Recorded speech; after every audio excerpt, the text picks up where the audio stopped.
ที่ยวหมดมือแบตกับบ่ลงน้ำกับบ่วันกันกระแทกระดับการทหารลื่นไหลเกินต้านทนทานทุกสถานการณ์เพราะนี่คือ Oppo A6 Pro โทรศัพท์รุ่นใหม่ล่าสุดจาก Oppo เปิดตัวมา2สี2แบบ2สไตล์สีคอลพิงค์สวยหวานลูกคุณหนูและสีสเตลล่าบูล่อหรูดูดีมาพร้อมฟังก์ชันที่ใครๆก็ถือใจบ่ว่าจะเป็นแบตใหญ่ 6,500 มิลลิแอมป์ทนได้หมดมือสร้างไว้ทันใจซูเปอร์ฟาสต์ชาร์จกันน้ำกันฝุ่นมั่นใจทุกสถานการณ์ด้วยมาตรฐาน IP69 ส่วนเรื่องการกันกระแทก Oppo A6 Pro 5G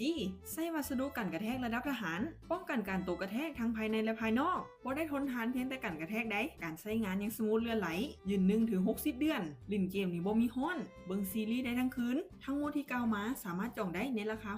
6,990,000 กีบซื้อตอนนี้ฮับฟรีกระเป๋ายิ้มมูลค่า 999,000 กีบสามารถจองได้นำตัวแทน Oppo ทั่วประเทศเด้อ